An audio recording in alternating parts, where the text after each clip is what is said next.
ہیں؟ علماء دیوبند اس کی شان میں بے ادبی کرتے ہیں، غلطی کرتے ہیں، بہت سخت غلطی کرتے ہیں۔ محمد علی جناح اچھا آدمی تھا، شروع میں جو بھی تھا، لیکن اخیر ان کے علماء دیوبند کے ساتھ گزری ہے، اور اخیر میں اس نے وصیت کی کہ میرے جنازے کی امامت مولانا شبیر احمد عثمانی دیوبندی فرمائے۔ محمد علی جناح اخیر میں عثمانی تھا، شیعہ نہیں تھا، اور دیوبندی تھا، بریلوی نہیں تھا۔ اور دیوبندی جو ہے اپنے دوست دشمن کو نہیں جانتے، برا بھلا کہتے، اپنے آپ کو گناہگار کراتے، اور پاکستان کا بڑا محسن تھا۔ یہ ایک نظریہ تھا کہ جائیں گے، وہی ہوا جو وہ کہتے تھے، وہی ہو رہا تھا، آج تک ہو رہا ہے۔ لیکن محمد علی جناح اور ان کے ساتھیوں کی رائے یہ تھی کہ ایک علیحدہ ملک ہونا چاہیے جس میں اسلامی روایات ہو۔ بعد آپ کو احساس ہوگا کہ کتنا بڑا احسان اللہ نے کیا جو پاکستان بنا ہے۔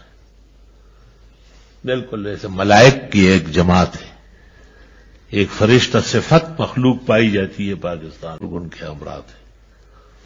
یہ ایک رائے تھی، رائے میں اختلاف کیا شافعی اور ابو حنیفہ کا نہیں ہے؟ کیا مالک اور امام اعظم کا نہیں ہے؟ کیا بخاری تمام چیزوں میں اور کو ہندوستان میں رہنے کا حق مل گیا؟ چنانچہ جیسے پاکستان کا بڑا زبردست لیڈر جو تھا وہ محمد علی جناح تھا، اس طرح ہندوستان کا گاندھی تھا۔ ملامت ہوں، بہت زیادہ ذلت اٹھا رہا ہوں، بہت درندہ قوم ہے ہندو، بہت خراب پلیت لوگ ہیں، گندے ہیں۔ اور اس نے اسمبلی میں تقریر کی، نیشنل اسمبلی، چنانچہ اسی پاداش میں گاندھی کو گولی مار دی گئی، قتل کیا گیا۔ مسلمانوں کی حمایت کی وجہ سے قتل ہوا ہے۔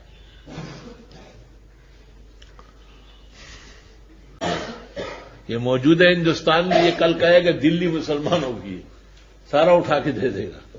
اس غریب کو گولی مار دی، جیسے ہمارے لیاقت علی خان کو گولی ماری ظالم نے، شقی القلب کر لے۔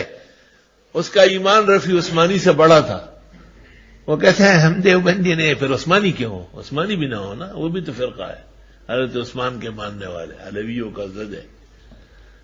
اور مولانا مفتی شفیع صاحب کے نام کے ساتھ تو دیوبندی لگا ہوا تھا، اور مولانا شبیر احمد صاحب کو جناح نے کہا دیوبندی، تو اس کا یہ فائدہ ہوا عثمانی کہہ کر پاکستان سے رافضیوں کو کسی وقت بھی نکلنا ہوگا، خمینی کے یہاں جانا ہوگا، یہ ہماری کالی پگڑی والے ساتھ ہوں گے۔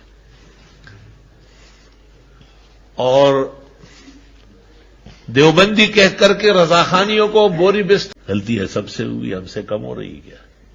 لیکن محمد علی جناح مجموعی حیثیت سے بانی پاکستان ہے، اور وہ علماء دیوبند کے بہت قریب ہے، اور جنازے کی امامت مولانا نے کی ہے۔